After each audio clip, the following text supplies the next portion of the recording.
قیامت یعنی جس دن لوگوں کو کھڑا کیا جائے گا۔ منظر بڑا سخت ہوگا، اور اس کا دوسرا نام معاد بھی ہے، یعنی ہر انسان کو وہاں پہ حساب و کتاب کے لیے لوٹایا جائے گا۔ ایک ہمارے ہاں فلسفہ میں ایک موضوع مطرح کیا جاتا ہے، هل يمكن اعادۃ المعدوم، کہ جو معدوم ہو جائے اس کو واپس لوٹانا ممکن ہے یا نہیں۔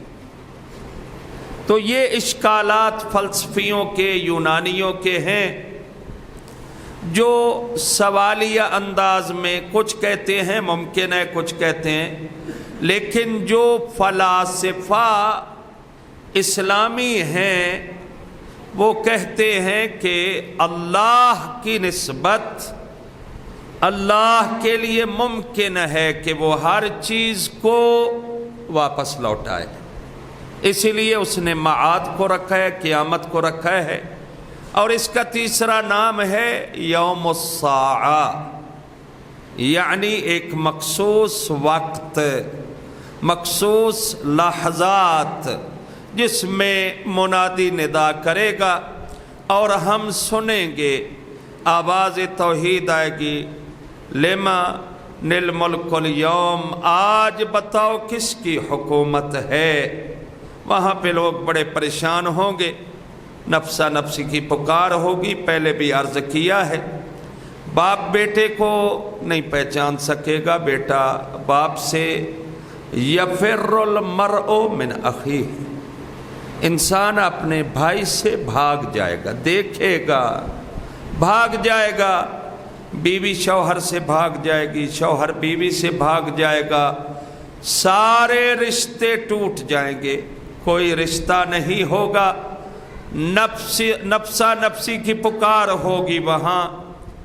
اور حتیٰ یہ ہے روایات میں،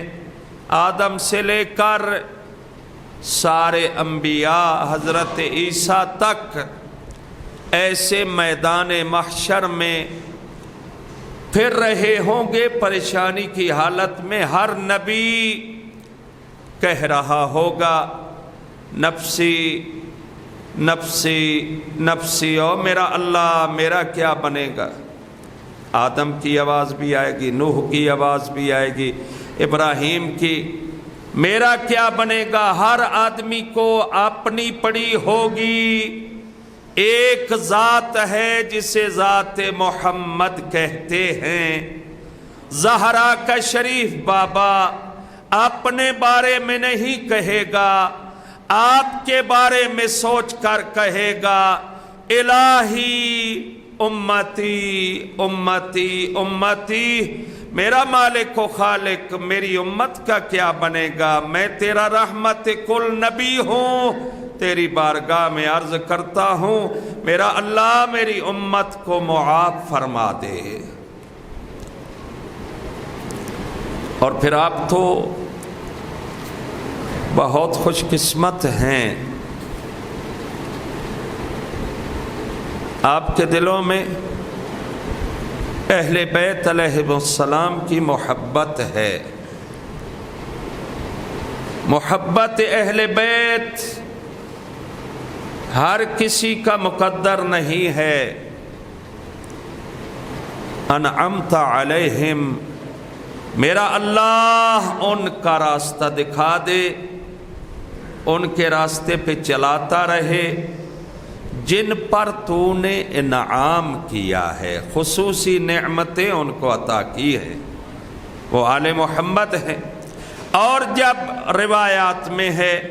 خالق و مالک اپنے کسی خاص بندہ پہ خاص احسان کرنا چاہے، اس کے دل میں محمد و آل محمد کی محبت ڈال دیتا ہے، کہتے میری طرف سے نعمت ہے، تو نے میری اطاعت کی، فرما برداری کی، میں تجھے آل محمد کی محبت دیتا ہوں۔ دیکھیے جو انسان حقیقتاً نیک ہے وہ ایک دن آتا ہے کہ آل محمد کے حق میں بولتا ہے، کیونکہ خدا نے اس کو اجر بھی تو دینا ہے نا، اور دنیا میں یہ اجر ہے جو آخرت میں بھی فائدہ مند ہے۔ اجر خدا مندی یہ ہے جو سب سے بڑا اجر ہے کہ اللہ کسی انسان کی زبان پہ آل محمد کے ذکر کو جاری کر دیتا ہے۔ آپ نے دیکھا ہے ایک بہت بڑا خطیب ہے، تقریباً اردو پنجابی سننے والے اس کو ہر مسلمان جانتا ہے، اس کا نام طارق جمیل ہے۔ اللہ کرے دل سے جمیل ہو